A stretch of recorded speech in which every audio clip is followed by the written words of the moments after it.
going to require, and first of all, anybody who wants to take a vaccine, I'm not going to get in their way. If you want a vaccine, if you want to vaccinate your children, those vaccines will be available. But I am going to tell the truth to Americans, and I'm going to do for the first time good science, right? When I was a kid, there were 3 vaccines, and I took all 3. There were 3 that were mandatory, that were recommended, which essentially means mandatory, and I was compliant. Today there are 72, and we're going up to now, I think, 77 or 79 with the annual COVID vaccines.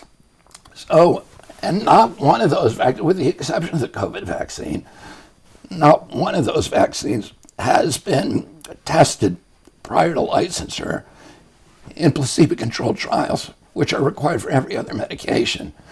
So what I would do as president is I would require placebo-controlled trials, long-term safety trials that will look at efficacy, will look at safety, will look at the long-term impacts, and be able to inform Americans for every age cohort whether that vaccine is likely to avert more problems than it causes for individuals. And I think everybody ought to have that choice. Robert F. Kennedy Jr., he came in. And he's going to help make America healthy again.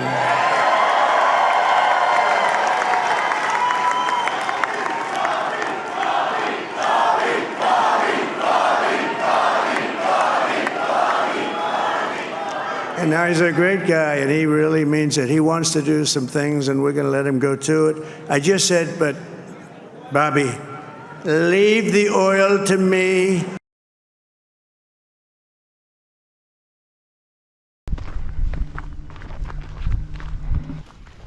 Liddy, come here. Dilla. Come here.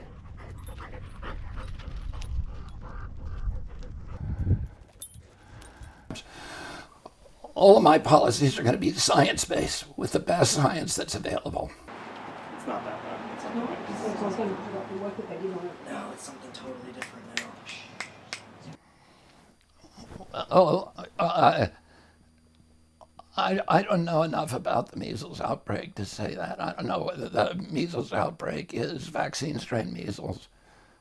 I don't know what age cohort it's landing in. The problem with the measles vaccine is that it's a leaky vaccine. It doesn't provide sterilizing immunity, which means for a large percentage of the people who get that vaccine, it will wane in old age. So I think within 10 years, and I may be wrong about the exact numbers, but I think ultimately about 20 to 30% of the people who get that vaccine, it wanes. So they're now vulnerable to measles in old age, which is not good.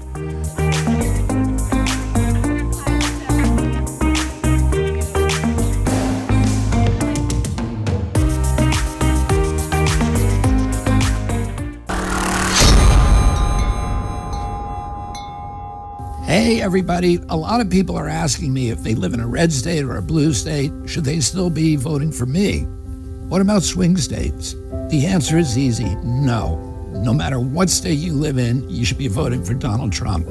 Right now, free speech is under withering and relentless attack in America and across the globe. But at least we still have enough of it here that you can watch this video.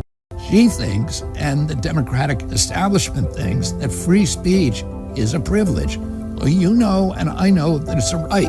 Once we're in the grips of totalitarianism, we're not going to be able to vote our way out of it. This is our last chance to stop them. After long conversations with President Trump and his team and his family, I know that he is fully convinced of this priority. He sees the censorship machine for what it is. As you know, this could be a very close election. A disputed election result would be a disaster for our divided nation. President Trump needs to win in a landslide, both in the Electoral College and in the popular vote. We have to unify.